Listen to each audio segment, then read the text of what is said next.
Halo teman-teman, di sini saya akan menjelaskan peristiwa-peristiwa alam gaib yang berhubungan dengan hari akhir. Sebelumnya, kenalan dulu yuk. Perkenalkan, nama saya Rizkyana Rahmatillah dari kelas 5F 1B, NIM 2022 010085.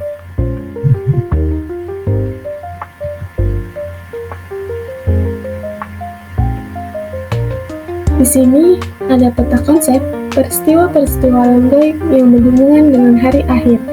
Yang pertama, alam barzah, kedua, yaumul ba'ats, yaumul mahsyar, yaumul hisab, yaumul mizan, yaumul jaza, sirat, surga dan neraka.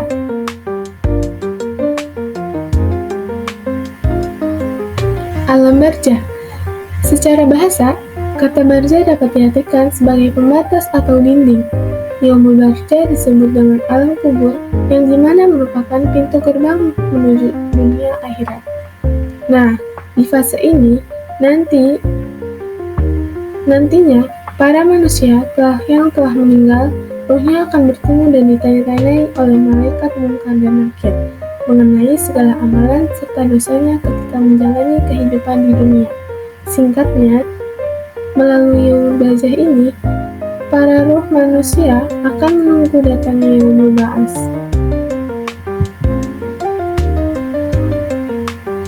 Yaumul ba'ats. Dalam fase ini telah dijelaskan bahwa yaumul ba'ats merupakan hari kebangkitan. Artinya, seluruh manusia yang telah meninggal, baik yang memang sudah meninggal sejak hidup maupun setelah tiupan sangkakala pertama di hari kiamat, akan dibangkitkan kembali pada tiupan sangkakala kedua. Setelah dibangkitkan, mereka akan berjalan berbondong-bondong menuju padang mahsyar.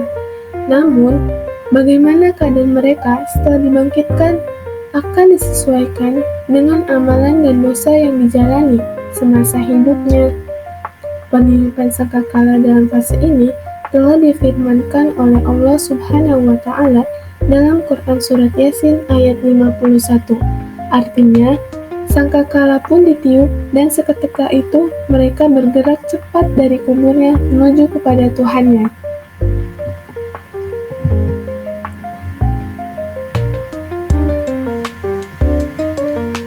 Yaumul mahsyar. Yaumul mahsyar adalah fase yang terjadi setelah yaumul ba'ats. Lebih tepatnya, sesudah seluruh manusia dibangkitkan dari kubur. Dengan adanya tiupan sangkakala yang kedua, maka mereka akan berjalan menuju padang mahsyar. Padang mahsyar ini adalah sebuah tempat yang sangat luas. Di padang mahsyar tersebut, manusia tidak akan saling kenal dan tidak akan menolong satu sama lain, sebab masing-masing akan mempertanggungjawabkan perbuatannya semasa hidup di hadapan Allah Subhanahu wa Ta'ala. Dalam fase ini, masing-masing manusia akan menerima catatan yang berupa amalan perbuatannya, baik itu amalan baik maupun amalan buruk.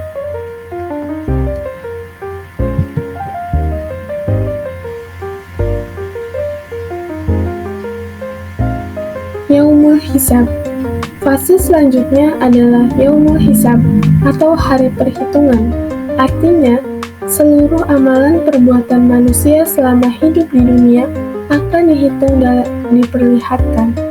Umat yang pertama kali dihitung amal perbuatannya adalah umat Nabi Muhammad SAW, terutama mengenai ibadah sholat.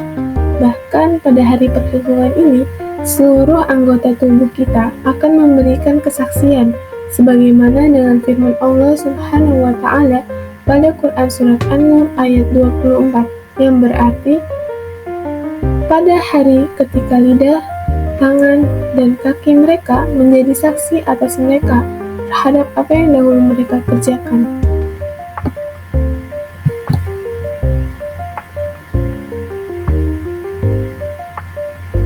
Yaumul mizan. Pada tahap ini, manusia akan menerima hasil timbangan seluruh perbuatannya selama di dunia. Semua akan ditimbang mulai dari amalan yang terkecil hingga paling besar, tanpa ada yang luput dari timbangan keadilan milik Allah Subhanahu wa Ta'ala. sebagaimana yang dijelaskan pada Quran Surat Al-Anbiya ayat 47. Artinya, dan kami akan memasang timbangan yang tepat pada hari kiamat, maka tidak seorang pun dirugikan walau sedikit, sekalipun hanya seberat biji sawi. Pasti kami mendatangkannya pahala, dan cukuplah kami yang membuat perhitungan.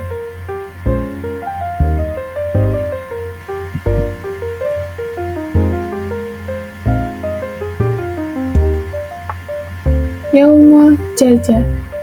Fase terakhir adalah Yaumul Jaza, yang disebut sebagai hari pembalasan, yakni di mana seluruh manusia akan mendapatkan balasan yang setimpal dan sesuai dengan amal perbuatannya. Apabila amalannya selama hidupnya baik, maka mereka akan mendapatkan balasan berupa kenikmatan surga. Namun sebaliknya, jika amalan semasa hidupnya selalu penuh dengan dosa, maka mereka akan mendapatkan balasan berupa siksa neraka.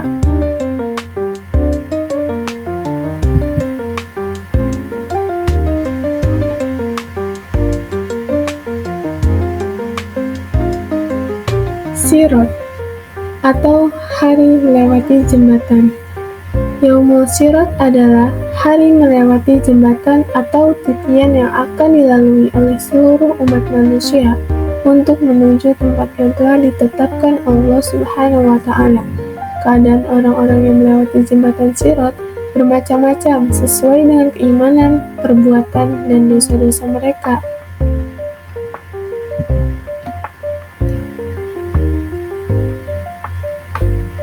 Surga dan neraka.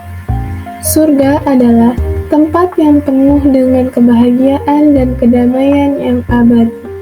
Para penghuni akan hidup selamanya dalam kebahagiaan dan kebebasan dari segala penderitaan dan kesulitan. Surga disediakan bagi orang-orang yang takwa kepada Allah Subhanahu wa Ta'ala.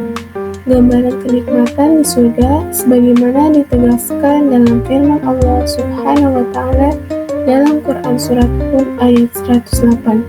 Artinya, adapun orang-orang yang berbahagia, maka ia berada di dalam surga.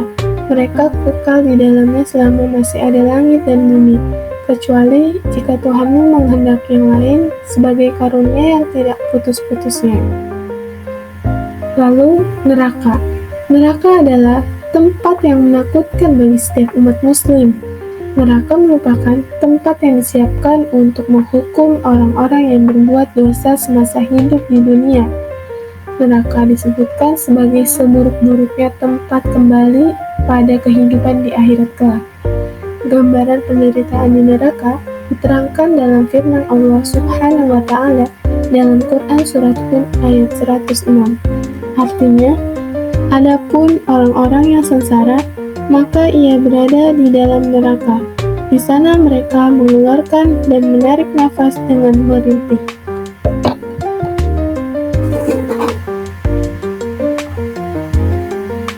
Hikmah dalam kehidupan sehari-hari. Hikmah yang dapat diambil dari konsep-konsep Islam mengenai peristiwa alam gaib setelah yang berhubungan dengan hari akhir dalam kehidupan sehari-hari. Yang pertama, alam barzah. Mengingat bahwa hidup di dunia adalah sementara, sehingga memotivasi kita untuk memanfaatkan waktu dengan baik. Lalu, membantu menjaga kesadaran akan kematian, sehingga lebih berhati-hati dalam bertindak. Yang ketiga, menumbuhkan sikap introspeksi dan taubat. Selanjutnya, Yaumul Ba'ats. Yang pertama, menyadarkan kita bahwa semua akan dihidupkan kembali untuk mempertanggungjawabkan perbuatannya. Yang kedua, memotivasi untuk melakukan amal baik meskipun orang lain tidak melihatnya. Yang ketiga, menghilangkan rasa sombong dan meningkatkan sikap rendah hati karena akhir kehidupan di dunia bukanlah segalanya. Lalu, Yaumul Mahsyar. Yang pertama, mengajarkan kesetaraan karena pada hari itu semua manusia dikumpulkan tanpa memandang status. Yang kedua, mendorong kita untuk saling membantu dan tidak saling menyakiti, karena kelak semua akan bertanggung jawab bersama. Yang ketiga, memupuk rasa persaudaraan dan solidaritas di dunia.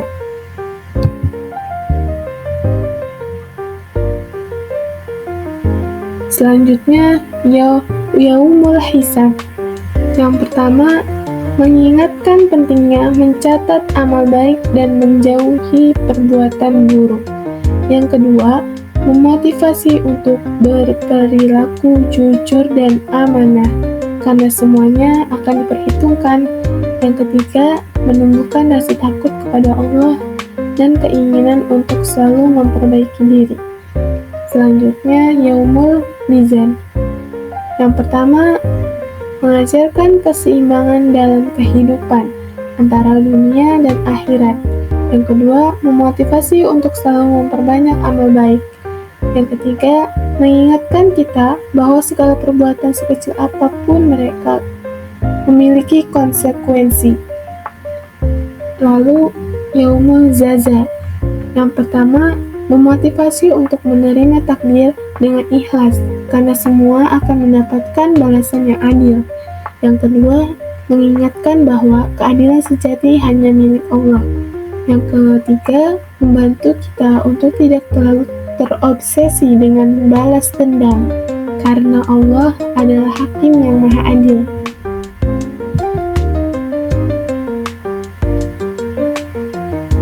Selanjutnya, Sirat. Yang pertama, mengingatkan pentingnya berpegang teguh pada jalan yang lurus, ajaran Islam.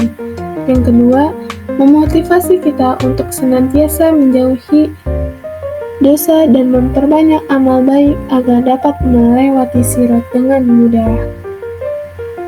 Lalu, surga. Yang pertama, memberikan motivasi untuk terus berbuat baik dan taat kepada Allah.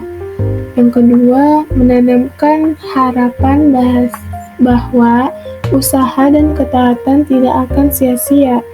Yang ketiga, menjadi pengingat bahwa kebahagiaan sejati bukanlah di dunia, melainkan di akhirat. Selanjutnya, neraka. Yang pertama, menumbuhkan rasa takut terhadap azab Allah sehingga kita menjauhi maksiat. Yang kedua, mengingatkan pentingnya bertobat dan memperbaiki diri. Yang ketiga, menjadi pengingat untuk kita tidak menyakiti orang lain, karena setiap perbuatan buruk akan mendapat balasannya. Baik, sudah cukup materi yang saya sampaikan. Di sini saya memiliki pantun. Sungguh manis buah manggaku ini, buah dimakan dengan cepat. Berakhir sudah materi kali ini, semoga bisa memberi manfaat. Cukup sekian dari saya, kurang lebihnya mohon maaf. Terima kasih.